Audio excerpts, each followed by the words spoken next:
Atkārtošu vēlreiz ar mākslīgā intelekta rīkiem, veicot dažādas izpētes un vienkārši meklējot kaut ko informāciju. Ir jābūt uzmanīgiem, jāpārbauda. Viens piemērs no šodienas. Skatos konkrētu akciju, paprasu Perplexity, kas ir tieši tā kā meklēšanas rīks, vai ne? Paprasu viņam atrod man citu analītiķu pētījumus par šo konkrēto akciju.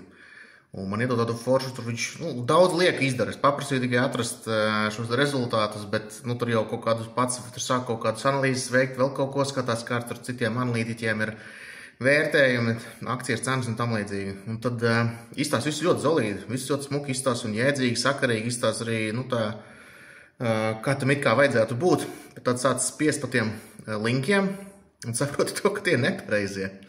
Tie ir ziņojumi par citiem uzņēmumiem. Un par šo konkrēto nemaz nav ziņojuma nevienam, ne arī dažiem citiem minētajiem avotiem. Attiecīgi, daļa no informācijas ir vienkārši paņemta no citiem ziņojumiem, kur varbūt kāds šis te izpētes uzņēmums kādreiz ir par viņiem runājis vai kaut ko teicis, bet šajā konkrētajā, kas ir ielicis kā avots un attiecīgi arī, kas ir izmantoti kā rādītāji, tur, piemēram, dividendu ienesīgums vai prognozētā dividendu nākamajam gadam un tam līdzīgas lietas, tas citam uzņēmumam. Tas ir citam uzņēmumam. Tā kā vienkārši atkal nevar vienkārši paļauties. Jāpārbauda.